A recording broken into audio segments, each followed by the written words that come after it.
नमस्कार, आप सभी का स्वागत है। आज हम B Com part third EFM paper first business budgeting के पार्ट 19 में कुछ नए एग्जाम्पल को समझेंगे।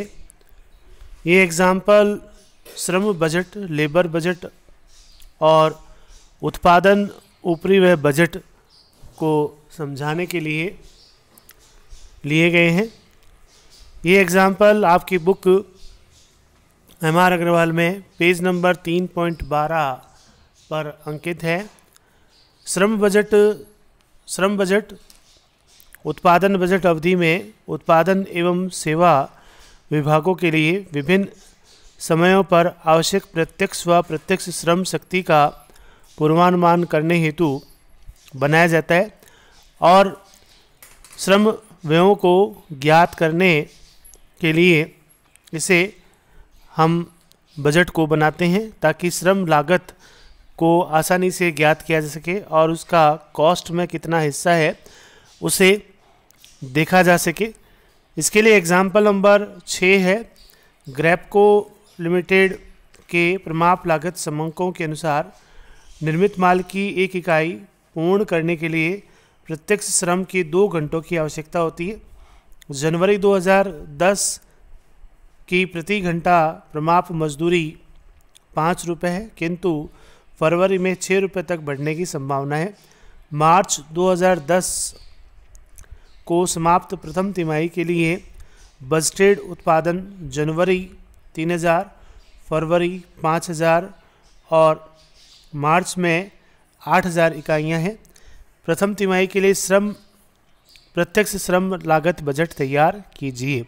The standard cost data for Grapco limited shows that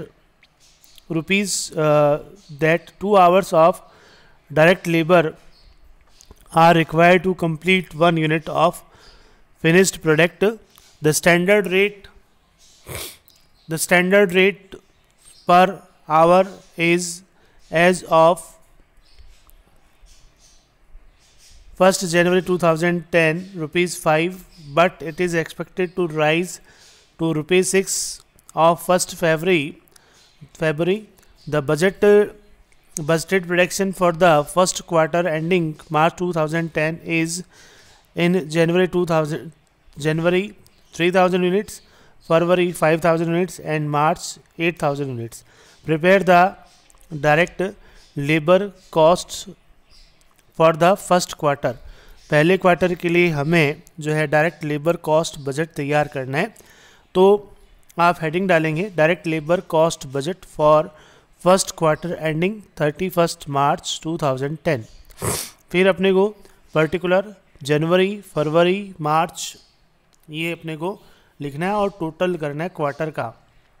तो बजटेड प्रोडक्शन अपने को दिया हुआ है जनवरी में 3000, फरवरी में 5000 और मार्च में 8000 और हमें पता है कि 1 यूनिट को बनाने में 2 घंटे लगते हैं, तो 3000 यूनिट्स को बनाने में हमें 2 घंटे के हिसाब से टोटल लेबर आवर जो है वो रिक्वायर्ड होगा 6000, 5000 के लिए 10000 और मार्च में 8000 है तो 2 से गुना किया 16000, तो कुल मिला के टोटल 32000 घंटे होंगे। रेट पर आवर अपने दिया हुआ है ₹5 जनवरी में, ₹6 फरवरी में एंड ₹6 इन मार्च। तो 6 से गुणा करेंगे तो 6000 गुणा 5 30,000, 10,000 गुणा 6 60,000 और 16,000 गुणा 6 बराबर 96,000। टोटल 1,86,000 जो है हमारा लेबर कॉस्ट बजट होगा, डायरेक्ट लेबर कॉस्ट बजट होगा 31 मार्च एंडिंग में। तो इस प्रकार से हम जो है डायरेक्ट लेबर कॉस्ट को ज्ञात कर सकते हैं। इसी प्रकार से नेक्स्ट है आपका उत्पादन उपरिव्यय बजट, प्रोडक्शन ओवरहेड बजट। उत्पादन उपरिव्यय बजट उत्पादन कार्यक्रम को पूरा करने के लिए बजट अवधि में कारखाना उपरिव्ययों का पूर्वानुमान है। कारखाना उपरिव्यय जो होते हैं वो सामान्यतया उसमें अप्रत्यक्ष सामग्री, अप्रत्यक्ष श्रम और अप्रत्यक्ष उपरिव्यय होते हैं।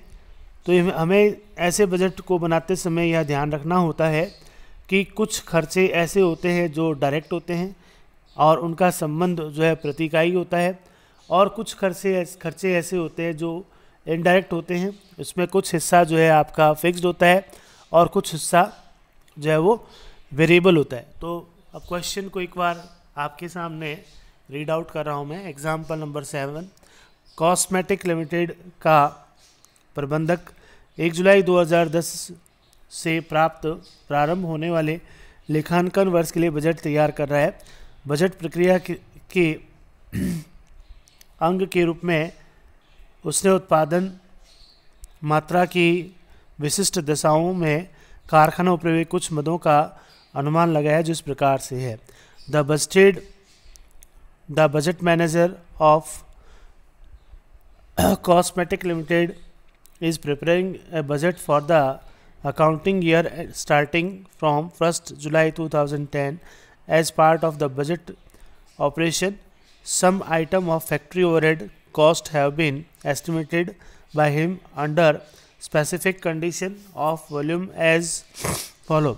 Volume of production 2010 का जुलाई का हमें बताया है 1,20,000 और 1,50,000। दो लेवल बताया 1,20,000 और 1,50,000। 1,20,000 के लेवल पर हमें अलग कॉस्ट दी हुई है और 1,50,000 पर अलग कॉस्ट दी हुई है। तो 1,20,000 और 1,50,000। इनडायरेक्ट मटेरियल है 2,64,000 और 3,30,000। इनडायरेक्ट लेबर है 1,50,000 और 1,87,500। मेंटेनेंस है 84,000 और 1,02,000। सुपरविज़न है 1,98,000 और 2,34,000। और इंजीनियरिंग सर्विसेज है 94,000 और 94,000। तो इस कॉस्ट को देखने से स्पष्ट पता लग रहा है कि इंजीनियरिंग जो सर्विस है वो आपकी फिक्स्ड है। उसके अलावा जो वेरिएबल पार्ट है उसको हमें चेक करना है, और चेक करने के लिए एक फॉर्मूला है, change in expenses upon change in output. तो प्रत्येक खर्चे को चेक करने के लिए हम जो है उसमें फिक्स्ड कितना है और वेरिएबल कितना है वो ज्ञात करने के लिए जो है इस फॉर्मूले का यूज़ किया जाएगा। अब जैसे सबसे पहले हमारे पास में इनडायरेक्ट मटेरियल है। इनडायरेक्ट मटेरियल 2,64,000 और 3,30,000 है। दोनों का डिफरेंस निकाला, 3,30,000 में से 2,64,000 घटाया तो हमें 66,000 मिलेगा। और तो एक्सपेंसेस में चेंज है 66,000, जबकि जो यूनिट है प्रोडक्शन की उसमें चेंज है 30,000 का। 1,20,000 से 1,50,000 के बीच 30,000 का है। तो 66,000 में 30,000 का भाग दिया तो 2.20 अपना प्रति इकाई वेरिएबल कॉस्ट आया, और 1,20,000 को 2.20 से गुणा किया तो 2,64,000 हमारा वेरिएबल एक्सपेंसेस बना। और ऐसे 1,50,000 को अगर हम 2.20 से गुणा करें तो हमें जो है 3,30,000 मिलेगा। तो इस प्रकार से स्पष्ट है कि ये जो खर्चा है वो हमारा पूरा का पूरा वेरिएबल है, और इसको जो है आपको पूरा का पूरा वेरिएबल के हिसाब से ट्रीट करना है। इसी तरह से इनडायरेक्ट लेबर है, उसको देखिए 1,50,000 से 1,87,500 हुआ, डिफरेंस हुआ 37,500 का, और यूनिट में डिफरेंस है 30,000 का। और तो इस प्रकार से हम जो है हमारा जो वेरिएबल कॉस्ट प्रति इकाई आया है वो 1.25 आया है। और 1,20,000 को हम अगर 1.25 से गुणा करें तो 1,50,000 आएगा, और 1,50,000 को 1.25 से गुणा करेंगे तो 1,87,500 आएगा। तो इस प्रकार से स्पष्ट है कि ये जो खर्चा है वो भी हमारा पूर्णतया वेरिएबल है। मेंटेनेंस है 84,000 और 1,02,000। 84,000 और 1,02,000 जो है दोनों में डिफरेंस कितना है 16 और 2 18,000। 18,000 में भाग दिया 30,000 का और 0.60 से गुणा किया तो 0.60 आया। 30,000 का भाग दिया तो 0.60 आया। 0.60 को हमने 1,20,000 से गुणा किया तो 72,000 आया, जबकि हमारा जो बताया हुआ है मेंटेनेंस का 84,000 बताया 1,20,000 पर। तो इसका मतलब 72,000 जो है वो अपना वेरिएबल है और 12,000 जो है अपना फिक्स्ड एक्सपेंसेस है। इस तरह से हम जो है फिक्स्ड और वेरिएबल को अलग अलग कर सकते हैं। इसी प्रकार से सुपरविज़न है, सुपरविज़न 1,98,000 और 2,34,000 दोनों का डिफरेंस हुआ 36,000 का, और 30,000 का भाग दिया तो प्रति का आया 1.20। 1.20 को 1,20,000 से गुणा किया तो हमें जो है 1,44,000 प्राप्त होगा। तो 1,44,000 जबकि दिया हुआ 1,98,000 है, इसका मतलब 1,44,000 अपना वेरिएबल है और बाकी जो 54,000 है वो अपना फिक्स एक्सपेंसेस है। तो इस प्रकार से हम जो है फिक्स्ड और वेरिएबल को अलग अलग कर सकते हैं इस सूत्र के माध्यम से, change in expenses upon change in output. तो हमने देखा कि हमारे जो खर्चे हैं उसमें कुछ खर्चे जो है वो वेरिएबल है पूर्णतया, जैसे इनडायरेक्ट मटेरियल है, ये वेरिएबल है, प्रति इकाई 2 रुपये 20 पैसे है। इनडायरेक्ट लेबर है वो भी अपना वेरिएबल है 1.25। मेंटेनेंस अपना सेमी वेरिएबल है, सुपरविजन सेमी वेरिएबल है, और इंजीनियरिंग जो सर्विसेज है वो अपना फिक्स्ड है। तो आगे का है कि उक्त दिए हुए कारखाना उपयोगों की मदों को 1,40,000 इकाइयों के उत्पादन के लिए बजट तैयार करना है। तो हमारा फैक्ट्री ओवरहेड बजट ऊपर हेडिंग डाला, प्रोडक्शन हमने दिया है 1,40,000 यूनिट का हमें दिया गया है, और इनडायरेक्ट मटेरियल जैसा कि अभी मैंने बताया था 2.20 पूरा वेरिएबल है, तो 2.20 से गुणा करेंगे। इनडायरेक्ट लेबर है वो भी अपना पूरा वेरिएबल है 1.25, उसको आप सीधा गुणा करोगे। मेंटेनेंस इसमें 12,000 अपना फिक्स है और बाकी 1,40,000 को गुणा करना है 0.60 से, तो 84,000 जो है अपना वेरिएबल है। सुपरविज़न है उसमें फिक्स्ड है 54,000 और 1.20 प्रति इकाई जो है अपना वेरिएबल है, तो 1,40,000 को 1.20 से गुणा किया 1,68,000 आया। और इंजीनियरिंग सर्विसेज का जो खर्चा है वो अपना फिक्स्ड है टोटली 94,000, तो 94,000 सीधा आपने लिखना है। तो इस प्रकार से स्पष्ट है कि 3,08,000 indirect material, indirect labour 1,75,000, maintenance 12,000 fixed और वेरिएबल 84,000, सुपरविजन 54,000 फिक्स्ड और 1,68,000 वेरिएबल, इंजीनियरिंग सर्विसेज का 94,000 और टोटल अपना फैक्ट्री ओवरहेड जो है 8,95,000 का हुआ।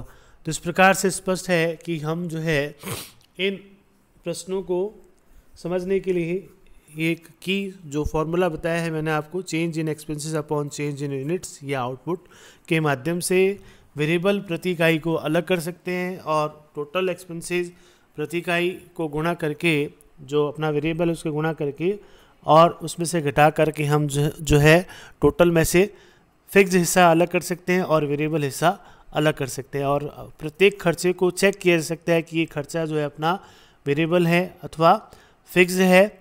इस फॉर्मूले को हमें बिल्कुल पूरी तरह से ध्यान रखना है, जो हमें बहुत आगे गाइड करेगा समझने के लिए, हर चीज़ को समझने के लिए कि ये खर्चा जो है वो फिक्स्ड है या वेरिएबल है, या ये खर्चा कितना इसमें हिस्सा जो है वो फिक्स्ड है और कितना हिस्सा जो है वेरिएबल है, वो फाइंड आउट करने के लिए हमारी बहुत जो है वो ये हेल्प करेगा। तो इस प्रकार से स्पष्ट है कि हमने आज जो है 2 तरह के एग्जाम्पल समझे, एक तो श्रम बजट का समझा है, लेबर कॉस्ट को किस प्रकार से ज्ञात करते हैं, दूसरा उत्पादन उपरिव्यय बजट जिसमें बेसिकली फैक्ट्री बजट या फैक्ट्री ओवरहेड को शामिल करते हैं, और फैक्ट्री ओवरहेड में जो है वो सभी तरह के खर्चे होते हैं, इनडायरेक्ट लेबर होता है, इनडायरेक्ट एक्सपेंसेस होते हैं और इनडायरेक्ट जो है आपका मटेरियल होता है, उसमें से फिक्स्ड पार्ट भी होता है और वेरिएबल पार्ट भी होता है, उसको किस प्रकार से अलग करना है उसके बारे में आज हमने समझा है। तो आज के लिए इतना ही, आगे आने वाले वीडियोस में आपको और नए एग्जाम्पल के साथ जो है नई चीज़ों को बताया जाएगा। तो आज के लिए धन्यवाद।